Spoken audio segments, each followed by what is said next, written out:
اس کتاب کی audio recording کے دوران حوالہ جات کو تسلسل اور روانی برقرار رکھنے کے لیے نظر انداز کیا گیا ہے۔ حوالہ جات کے لیے مطبوعہ کتاب ملاحظہ کیجیے۔ یہ کتاب readmaududi.com پر PDF کی صورت میں بھی دستیاب ہے۔ یہ کتاب جماعت اسلامی کراچی کے شعبہ سوشل میڈیا نے دعوتی مقصد کے لیے ریکارڈ کی ہے۔ سید مودودی کی دیگر کتب کے لیے ہماری ویب سائٹ readmaududi.com ملاحظہ کیجیے۔ باب دوم، اسلام کے اصول حکمرانی۔ پچھلے باب میں قرآن مجید کی جو سیاسی تعلیمات بیان کی گئی ہیں، نبی صلی اللہ علیہ وآلہ وسلم کا کام انہی کو عملی جامہ پہنانا تھا۔ آپ کی رہنمائی میں ظہور اسلام کے ساتھ ہی جو مسلم معاشرہ وجود میں آیا اور پھر ہجرت کے بعد سیاسی طاقت حاصل کر کے جس ریاست کی شکل اس نے اختیار کی، اس کی بنا انہی تعلیمات پر رکھی گئی تھی۔ اس نظام حکومت کی امتیازی خصوصیات جو اسے ہر دوسرے نظام حکومت سے متمیز کرتی ہیں، حسب ذیل ہیں۔ نمبر 1، قانون خداوندی کی بالاتری۔ اس ریاست کا اولین بنیادی قاعدہ یہ تھا کہ حاکمیت صرف اللہ تعالیٰ کی ہے، اور اہل ایمان کی حکومت دراصل خلافت ہے، جسے مطلق العنانی کے ساتھ کام کرنے کا حق نہیں ہے، بلکہ اس کو لازماً اس قانون خداوندی کے تحت رہ کر ہی کام کرنا چاہیے جس کا ماخذ خدا کی کتاب اور رسول کی سنت ہے۔ قرآن مجید میں اس قاعدے کو جن آیات میں بیان کیا گیا ہے انہیں ہم پچھلے باب میں نقل کر چکے ہیں۔ خاص طور پر آیات ذیل اس معاملے میں بالکل واضح ہیں۔ سورہ نساء آیت نمبر 59، 64، 65، 80 اور 105، سورہ مائدہ آیات نمبر 44، 45 اور 47، سورہ اعراف آیت نمبر 3، سورہ یوسف آیت نمبر 40، سورہ نور آیات 54 اور 55، سورہ احزاب آیت نمبر 36 اور سورہ حشر آیت نمبر 7۔ نبی صلی اللہ علیہ وآلہ وسلم نے بھی اپنے متعدد ارشادات میں اس اصل الاصول کو پوری صراحت کے ساتھ بیان فرمایا ہے۔ تم پر لازم ہے کتاب اللہ کی پیروی، جس چیز کو اس نے حلال کیا ہے اسے حلال کرو، اور جسے اس نے حرام کیا ہے اسے حرام کرو۔ کنز الاموال، اللہ نے کچھ فرائض مقرر کیے ہیں، انہیں ضائع نہ کرو۔ کچھ حرمتیں مقرر کی ہیں، انہیں نہ توڑو۔ کچھ حدود مقرر کی ہیں، ان سے تجاوز نہ کرو، اور کچھ چیزوں کے بارے میں سکوت فرمایا ہے، بغیر اس کے کہ اسے نسیان لاحق ہوا ہو، ان کی کھوج میں نہ پڑو۔ مشکات، جس نے کتاب اللہ کی پیروی کی وہ نہ دنیا میں گمراہ ہوگا اور نہ آخرت میں بدبخت۔ مشکات، میں نے تمہارے اندر 2 چیزیں چھوڑی ہیں جنہیں اگر تم تھامے رہو تو کبھی گمراہ نہ ہوگے، اللہ کی کتاب اور اس کے رسول کی سنت۔ مشکات، جس چیز کا میں نے تم کو حکم دیا ہے اسے اختیار کر لو، اور جس چیز سے روکا ہے اس سے رک جاؤ۔ کنز الاموال۔ نمبر 2، عدل بین الناس۔ دوسرا قاعدہ جس پر اس ریاست کی بنا رکھی گئی تھی یہ تھا کہ قرآن و سنت کا دیا ہوا قانون سب کے لیے یکساں ہے، اور اس کو مملکت کے ادنا ترین آدمی سے لے کر مملکت کے سربراہ تک سب پر یکساں نافذ ہونا چاہیے۔ کسی کے لیے بھی اس میں امتیازی سلوک کی کوئی گنجائش نہیں ہے۔ قرآن مجید میں اللہ تعالیٰ اپنے نبی صلی اللہ علیہ وآلہ وسلم کو یہ اعلان کرنے کی ہدایت فرماتا ہے کہ وَأُمِرْتُ لِأَعْدِلَ بَيْنَكُمْ، سورہ شورى آیت نمبر 15، اور مجھے حکم دیا گیا ہے کہ تمہارے درمیان عدل کروں، یعنی میں بے لاگ انصاف پسندی اختیار کرنے پر مامور ہوں۔ میرا یہ کام نہیں ہے کہ کسی کے حق میں اور کسی کے خلاف تعصب برتوں۔ میرا سب انسانوں سے یکساں تعلق ہے، اور وہ ہے عدل و انصاف کا تعلق۔ حق جس کے ساتھ ہو میں اس کا ساتھی ہوں، اور حق جس کے خلاف ہو میں اس کا مخالف ہوں۔ میرے دین میں کسی کے لیے بھی کوئی امتیاز نہیں ہے، اپنے اور غیر، بڑے اور چھوٹے، شریف اور کمین کے لیے الگ الگ حقوق نہیں ہیں۔ جو کچھ حق ہے وہ سب کے لیے حق ہے، جو گناہ ہے وہ سب کے لیے گناہ ہے، جو حرام ہے وہ سب کے لیے حرام ہے، جو حلال ہے وہ سب کے لیے حلال ہے، اور جو فرض ہے وہ سب کے لیے فرض ہے۔ میری اپنی ذات بھی قانون خداوندی کی اس ہمگیری سے مستثنی نہیں۔ نبی صلی اللہ علیہ وآلہ وسلم خود اس قاعدے کو یوں بیان فرماتے ہیں: تم سے پہلے جو امتیں گزری ہیں وہ اس لیے تو تباہ ہوئیں کہ وہ لوگ کمتر درجے کے مجرموں کو قانون کے مطابق سزا دیتے تھے اور اونچے درجے والوں کو چھوڑ دیتے تھے۔ قسم ہے اس ذات کی جس کے ہاتھ میں محمد کی جان ہے، اگر محمد کی اپنی بیٹی فاطمہ بھی چوری کرتی تو میں ضرور اس کا ہاتھ کاٹ دیتا۔ بخاری کتاب الحدود۔ حضرت عمر رضی اللہ تعالیٰ عنہ بیان کرتے ہیں، میں نے خود رسول اللہ صلی اللہ علیہ وآلہ وسلم کو اپنی ذات سے بدلہ دیتے دیکھا ہے۔ کتاب الخراج۔ نمبر 3، مساوات بین المسلمین۔ اسی قاعدے کی فرع یہ تیسرا قاعدہ ہے جو اس ریاست کے مسلمات میں سے تھا کہ تمام مسلمانوں کے حقوق بلا لحاظ رنگ و نسل و زبان و وطن بالکل برابر ہیں۔ کسی فرد، گروہ، طبقے یا نسل و قوم کو اس ریاست کے حدود میں نہ امتیازی حقوق حاصل ہو سکتے ہیں اور نہ کسی کی حیثیت کسی دوسرے کے مقابلے میں فروتر قرار پا سکتی ہے۔ قرآن مجید میں اللہ تعالیٰ کا ارشاد ہے، انما المؤمنون اخوہ۔ سورہ حجرات آیت نمبر 10۔ مومن تو ایک دوسرے کے بھائی ہیں۔ یا ایہا الناس انا خلقناکم من ذکر وانثی وجعلناکم شعوبا وقبائل لتعارفوا ان اکرمکم عند اللہ اتقاکم۔ سورہ حجرات آیت نمبر 13۔ لوگو، ہم نے تم کو ایک مرد اور ایک عورت سے پیدا کیا اور تمہیں قبیلوں اور قوموں میں تقسیم کیا تاکہ تم ایک دوسرے کو پہچانو۔ در حقیقت اللہ کے نزدیک تم میں سب سے زیادہ عزت والا وہ ہے جو سب سے زیادہ متقی ہے۔ نبی صلی اللہ علیہ وآلہ وسلم کے حسب ذیل ارشادات اس قاعدے کی صراحت کرتے ہیں۔ اللہ تمہاری صورتیں اور تمہارے مال نہیں دیکھتا بلکہ تمہارے دل اور تمہارے اعمال دیکھتا ہے۔ تفسیر ابن کثیر۔ مسلمان بھائی بھائی ہیں، کسی کو کسی پر فضیلت نہیں مگر تقوی کی بنا پر۔ ابن کثیر بحوالہ طبرانی۔ لوگو سن لو، تمہارا رب ایک ہے، عربی کو اجمی پر یا اجمی کو عربی پر کوئی فضیلت نہیں، نہ کالے کو گورے پر یا گورے کو کالے پر کوئی فضیلت ہے مگر تقوی کے لحاظ سے۔ تفسیر روحانی المعانی بحوالہ بہقی۔ جس نے شہادت دی کہ اللہ کے سوا کوئی خدا نہیں اور ہمارے قبلے کی طرف رخ کیا اور ہماری طرح نماز پڑھی اور ہمارا ذبیحہ کھایا، وہ مسلمان ہے۔ اس کے حقوق وہی ہیں جو مسلمان کے حقوق ہیں اور اس پر فرائض وہی ہیں جو مسلمان کے فرائض ہیں۔ بخاری کتاب الصلاۃ۔ مومنوں کے خون ایک دوسرے کے برابر ہیں، وہ دوسروں کے مقابلے میں ایک ہیں اور ان کا ایک ادنا بھی ان کی طرف سے ذمہ لے سکتا ہے۔ ابو داؤد کتاب الدیات۔ مسلمان پر جزیہ عائد نہیں کیا جا سکتا۔ ابو داؤد کتاب الامارہ۔ نمبر 4، حکومت کی ذمہ داری اور جواب دہی۔ چوتھا اہم قاعدہ جس پر یہ ریاست قائم ہوئی تھی یہ تھا کہ حکومت اور اس کے اختیارات اور اموال خدا اور مسلمانوں کی امانت ہیں، جنہیں خدا ترس، ایماندار اور عادل لوگوں کے سپرد کیا جانا چاہیے۔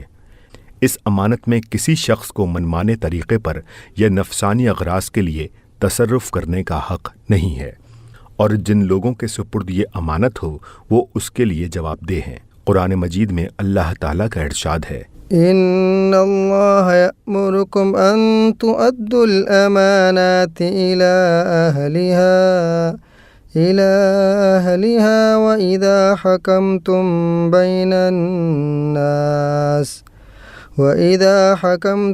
بین الناس ان تحکموا بالعدل ان اللہ نعم ما یعظکم بہ ان اللہ کان سمیعا بصیرا۔ سورہ نساء آیت نمبر 58۔ اللہ تم کو حکم دیتا ہے کہ امانتیں اہل امانت کے سپرد کرو، اور جب لوگوں کے درمیان فیصلہ کرو تو عدل کے ساتھ کرو۔ اللہ تمہیں اچھی نصیحت کرتا ہے، یقیناً اللہ سب کچھ سننے اور دیکھنے والا ہے۔ رسول اللہ صلی اللہ علیہ وآلہ وسلم کا ارشاد ہے، خبردار رہو، تم میں سے ہر ایک رائی ہے اور ہر ایک اپنی رعیت کے بارے میں جواب دہ ہے، اور مسلمانوں کا سب سے بڑا سردار جو سب پر حکمران ہو وہ بھی رائی ہے اور اپنی رعیت کے بارے میں جواب دہ ہے۔ بخاری کتاب الاحکام۔ کوئی حکمراں جو مسلمانوں میں سے کسی رعیت کے معاملات کا سربراہ ہو اگر اس حالت میں مرے کہ وہ ان کے ساتھ دھوکہ اور خیانت کرنے والا تھا تو اللہ اس پر جنت حرام کر دے گا۔ بخاری کتاب الاحکام۔ کوئی حاکم جو مسلمانوں کی حکومت کا کوئی منصب سنبھالے پھر اس کی ذمہ داریاں ادا کرنے کے لیے جان نہ لڑائے اور خلوص کے ساتھ کام نہ کرے، وہ مسلمانوں کے ساتھ جنت میں داخل نہ ہوگا۔ مسلم کتاب الامارہ۔ نبی صلی اللہ علیہ وآلہ وسلم نے حضرت ابو ذر رضی اللہ تعالیٰ عنہ سے فرمایا، اے ابو ذر، تم کمزور آدمی ہو اور حکومت کا منصب ایک امانت ہے۔ قیامت کے روز وہ رسوائی اور ندامت کا موجب ہوگا سوائے اس شخص کے جو اس کے حق کا پورا پورا لحاظ کرے اور جو ذمہ داری اس پر عائد ہوئی ہے اسے ٹھیک ٹھیک ادا کرے۔ کنز الاعمال۔ کسی حاکم کا اپنی رعیت میں تجارت کرنا بدترین خیانت ہے۔ کنز الاعمال۔ جو شخص ہماری حکومت کے منصب پر ہو وہ اگر بیوی نہ رکھتا ہو تو شادی کر لے، اگر خادم نہ رکھتا ہو تو ایک خادم حاصل کر لے، اگر گھر نہ رکھتا ہو تو ایک گھر لے لے، اگر سواری نہ رکھتا ہو تو ایک سواری لے لے۔ اس سے آگے جو شخص قدم بڑھاتا ہے وہ خائن ہے یا چور۔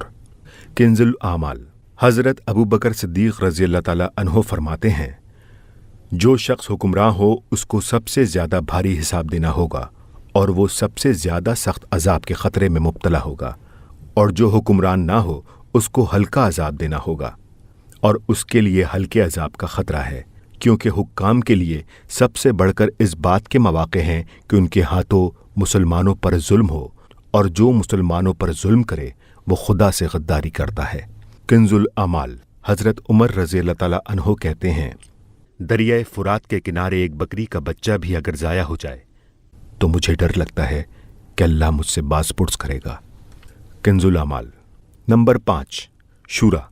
اس ریاست کا 5واں اہم قاعدہ یہ تھا کہ سربراہ ریاست مسلمانوں کے مشورے اور ان کی رضامندی سے مقرر ہونا چاہیے، اور اسے حکومت کا نظام بھی مشورے سے چلانا چاہیے۔ قرآن مجید میں ارشاد ہوا ہے، وَأَمْرُهُمْ شُورَى بَيْنَهُمْ۔ سورہ شورا آیت نمبر 38۔ اور مسلمانوں کے معاملات باہمی مشورے سے چلتے ہیں۔ وَشَاوِرْهُمْ فِي الْأَمْرِ۔ سورہ آل عمران آیت نمبر 159۔ اور اے نبی، ان سے معاملات میں مشاورت کرو۔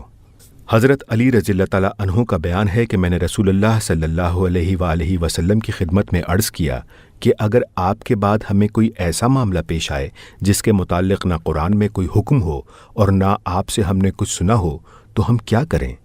فرمایا، اس معاملے میں دین کی سمجھ رکھنے والے اور عابد لوگوں سے مشورہ کرو اور کسی خاص شخص کی رائے پر فیصلہ نہ کر ڈالو۔ حاشیہ۔ اس حدیث میں عابد لوگوں سے مراد وہ لوگ ہیں جو خدا کی بندگی کرنے والے ہوں، آزاد و خود مختار بن کر منمانی کاروائیاں کرنے والے نہ ہوں۔ اس سے یہ مطلب لینا درست نہیں ہے کہ مشورہ جن لوگوں سے لیا جائے ان میں صرف ایک عبادت گزاری کی صفت دیکھ لی جائے اور اہل الرائے ہونے کے لیے جو دوسرے اوصاف درکار ہیں انہیں نظر انداز کر دیا جائے۔ حضرت عمر رضی اللہ تعالیٰ عنہ کہتے ہیں، جو شخص مسلمانوں کے مشورے کے بغیر اپنی یا کسی اور شخص کی امارت کے لیے دعوت دے تو تمہارے لیے حلال نہیں ہے کہ اسے قتل نہ کرو۔ کنز الاعمال۔ حاشیہ۔ حضرت عمر کے اس قول کا مطلب یہ ہے کہ کسی شخص کا اسلامی حکومت پر زبردستی مسلط ہونے کی کوشش کرنا ایک سنگین جرم ہے اور امت کو اسے برداشت نہیں کرنا چاہیے۔ ایک اور روایت میں حضرت عمر رضی اللہ تعالیٰ عنہ کا یہ قول نقل ہوا ہے، مشورے کے بغیر کوئی خلافت نہیں۔ کنز الاعمال۔ نمبر 6، اطاعت فی المعروف۔ چھٹا قاعدہ جس پر یہ ریاست قائم کی گئی تھی یہ تھا کہ حکومت کی اطاعت صرف معروف میں واجب ہے، معصیت میں کسی کو اطاعت کا حق نہیں پہنچتا۔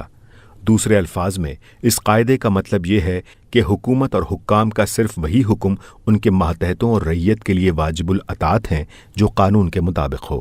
قانون کے خلاف حکم دینے کا نہ انہیں حق پہنچتا ہے اور نہ کسی کو اس کی اطاعت کرنی چاہیے۔ قرآن مجید میں خود رسول اللہ صلی اللہ علیہ وآلہ وسلم کی بیعت کو بھی اطاعت فی المعروف کے ساتھ مشروط کیا گیا ہے، حالانکہ آپ کی طرف سے کسی معصیت کا حکم صادر ہونے کا کوئی سوال ہی پیدا نہیں ہوتا۔ وَلَا يَعْصِينَكَ فِي مَعْرُوفٍ۔ سورۃ الممتحنہ آیت نمبر 12۔ اور یہ کہ وہ کسی امر معروف میں آپ کی نافرمانی نہ کریں گی۔ رسول اللہ صلی اللہ علیہ وآلہ وسلم کا ارشاد ہے، ایک مسلمان پر اپنے امیر کی سماع و اطاعت فرض ہے، خواہ اس کا حکم اسے پسند ہو یا ناپسند، تا وقتے کہ اسے معصیت کا حکم نہ دیا جائے، اور جب معصیت کا حکم دیا جائے تو پھر کوئی سماع و اطاعت نہیں۔ بخاری کتاب الاحکام۔ اللہ کی نافرمانی میں کوئی اطاعت نہیں ہے، اطاعت صرف معروف میں ہے۔ مسلم کتاب الامارہ۔ یہ مضمون نبی صلی اللہ علیہ وآلہ وسلم کے بکثرت ارشادات میں مختلف طریقوں سے نقل ہوا ہے۔ کہیں آپ نے فرمایا، جو اللہ کی نافرمانی کرے اس کے لیے کوئی اطاعت نہیں۔ کہیں فرمایا، خالق کی نافرمانی میں کسی مخلوق کے لیے کوئی اطاعت نہیں۔ کہیں فرمایا، جو اللہ کی اطاعت نہ کرے اس کے لیے کوئی اطاعت نہیں۔ کہیں فرمایا، حکام میں سے جو کوئی تمہیں کسی معصیت کا حکم دے اس کی اطاعت نہ کرو۔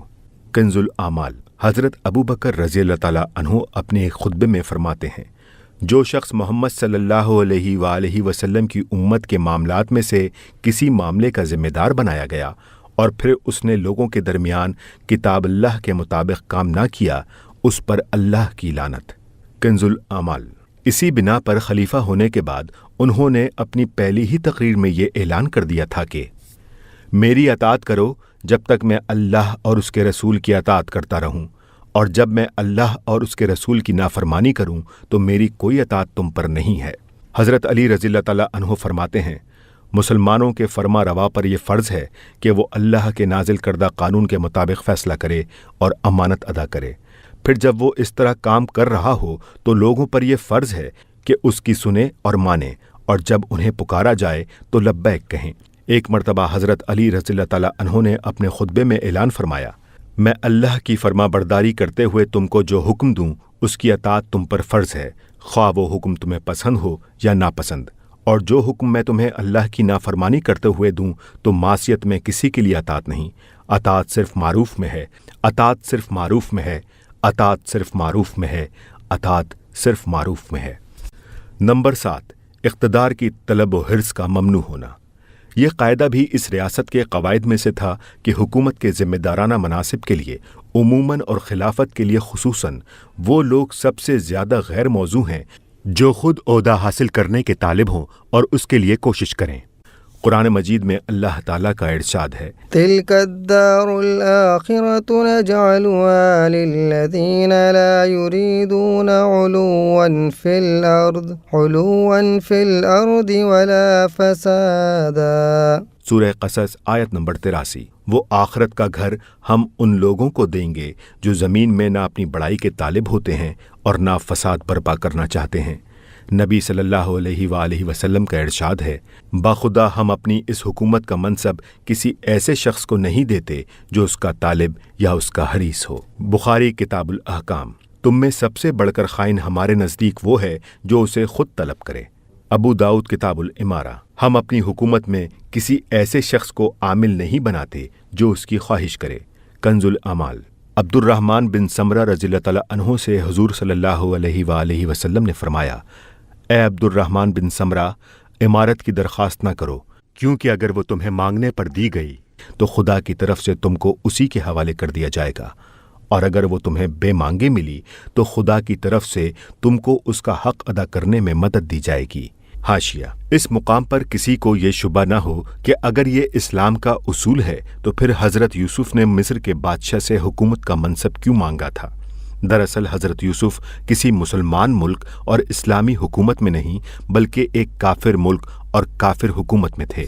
وہاں ایک خاص نفسیاتی موقع پر انہوں نے یہ محسوس کیا کہ اس وقت اگر میں بادشاہ سے حکومت کا بلند ترین منصب طلب کروں تو وہ مجھے مل سکتا ہے اور اس کے ذریعے سے میں اس ملک میں خدا کا دین پھیلانے کے لیے راستہ نکال سکتا ہوں، لیکن اگر میں طلب اقتدار سے باز رہوں تو اس کافر قوم کی ہدایت کے لیے جو نادر موقع مجھے مل رہا ہے وہ ہاتھ سے نکل جائے گا۔ یہ ایک خاص صورتحال تھی جس پر اسلام کا عام قاعدہ چسپاں نہیں ہوتا۔ نمبر 8، ریاست کا مقصد وجود۔ اس ریاست میں حکمراں اور اس کی حکومت کا اولین فریضہ یہ قرار دیا گیا تھا کہ وہ اسلامی نظام زندگی کو کسی رد و بدل کے بغیر جوں کا توں قائم کرے اور اسلام کے معیار اخلاق کے مطابق بھلائیوں کو فروغ دے اور برائیوں کو مٹائے۔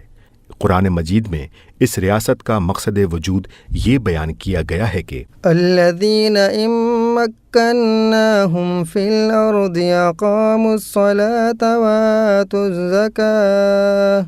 وآتوا الزکاة وأمروا بالمعروف ونہوا عن المنکر وَلِلَّهِ عَاقِبَةُ الْأُمُورِ۔ سورہ حج آیت نمبر 41۔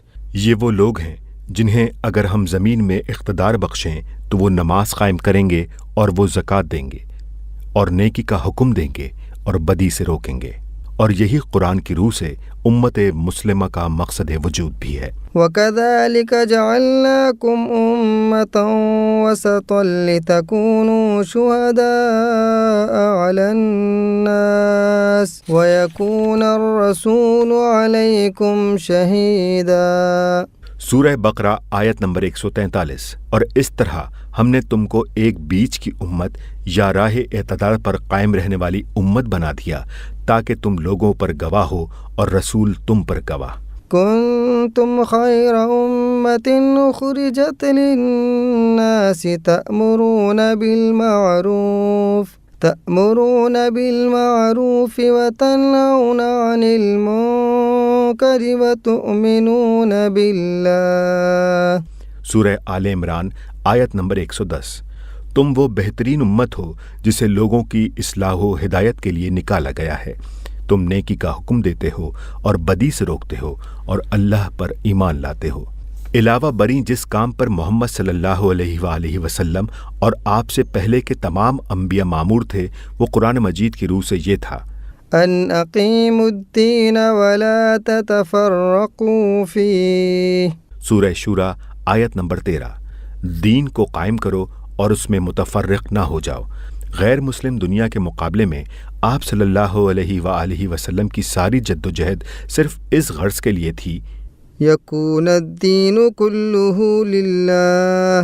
سورہ انفال آیت نمبر 39۔ دین پورا کا پورا صرف اللہ کے لیے ہو جائے، اور تمام انبیاء کی امتوں کی طرح آپ صلی اللہ علیہ وآلہ وسلم کی امت کے لیے بھی اللہ تعالیٰ کا حکم یہ تھا کہ وما امروا الا ليعبدوا الله مخلصين له الدين حنفاء۔ سورہ بینہ آیت نمبر 5۔ وہ یکسو ہو کر اللہ کی بندگی کریں، اپنے دین کو اسی کے لیے خالص کرتے ہوئے۔ اس لیے آپ صلی اللہ علیہ وآلہ وسلم کی قائم کردہ ریاست کا اصل کام ہی یہ تھا کہ دین کے پورے نظام کو قائم کرے اور اس کے اندر کوئی ایسی آمیزش نہ ہونے دے جو مسلم معاشرے میں دو رنگی پیدا کرنے والی ہو۔ اس آخری نقطے کے بارے میں نبی صلی اللہ علیہ وآلہ وسلم نے اپنے اصحاب اور جانشینوں کو سختی کے ساتھ متنبہ فرما دیا کہ جو شخص ہمارے اس دین میں کوئی ایسی بات نکالے جو اس کی جنس سے نہ ہو، اس کی بات مردود ہے۔ مشکات۔ خبردار، نرالی باتوں سے بچو، کیونکہ ہر نرالی بات بدعت ہے اور ہر بدعت گمراہی۔ مشکات۔ جس نے کسی بدعت نکالنے والے کی توقیر کی، اس نے اسلام کو منہدم کرنے میں مدد دی۔ مشکات۔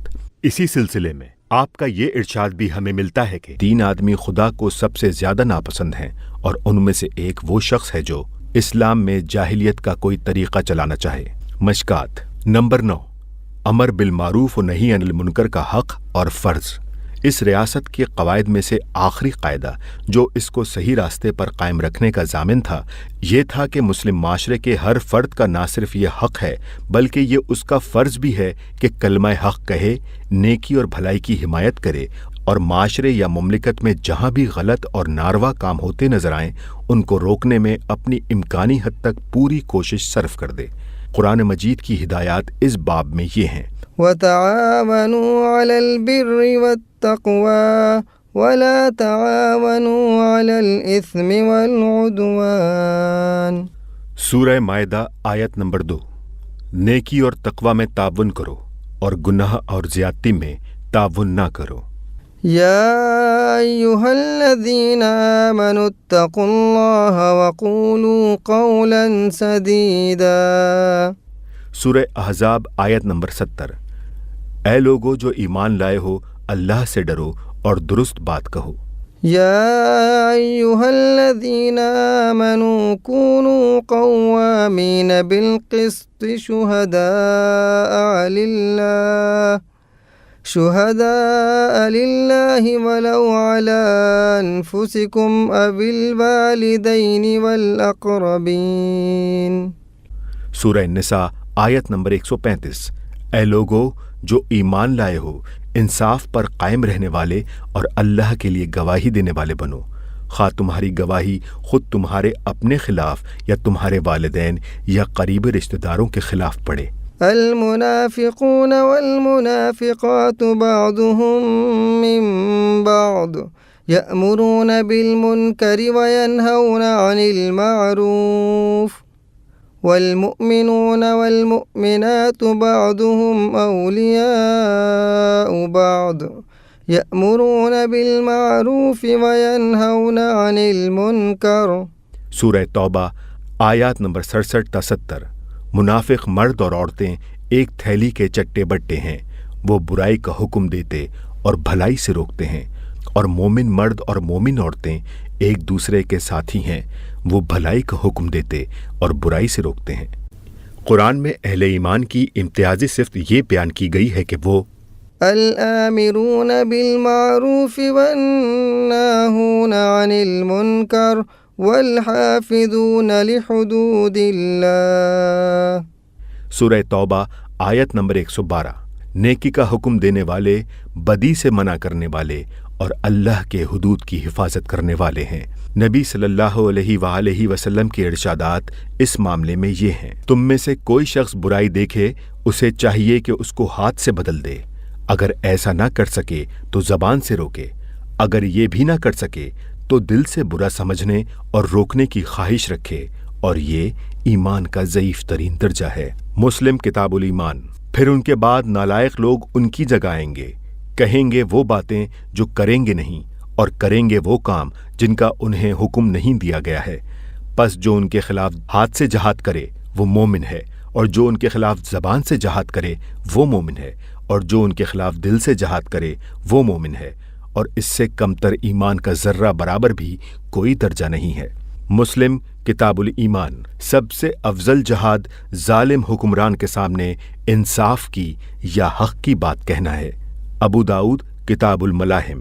لوگ جب ظالم کو دیکھیں اور اس کے ہاتھ نہ پکڑیں تو بعید نہیں کہ اللہ ان پر عذاب عام بھیج دے۔ ابو داؤد کتاب الملاحم۔ میرے بعد کچھ لوگ حکمراں ہونے والے ہیں جو ان کے جھوٹ میں ان کی تائید کرے اور ان کے ظلم میں ان کی مدد کرے، وہ مجھ سے نہیں اور میں اس سے نہیں۔ نسائی کتاب البیعہ۔ ان قریب تم پر ایسے لوگ حاکم ہوں گے جن کے ہاتھ میں تمہاری روزی ہوگی، وہ تم سے بات کریں گے تو جھوٹ بولیں گے اور کام کریں گے تو برے کام کریں گے۔ وہ تم سے اس وقت تک راضی نہ ہوں گے جب تک تم ان کی برائیوں کی تعریف اور ان کے جھوٹ کی تصدیق نہ کرو، پس تم ان کے سامنے حق پیش کرو جب تک وہ اسے گوارا کریں۔ پھر اگر وہ اس سے تجاوز کریں تو جو شخص اس پر قتل کیا جائے وہ شہید ہے۔ کنز الایمان۔ جس نے کسی حاکم کو راضی کرنے کے لیے وہ بات کی جو اس کے رب کو ناراض کر دے، وہ اللہ کے دین سے نکل گیا۔ کنز الاعمال۔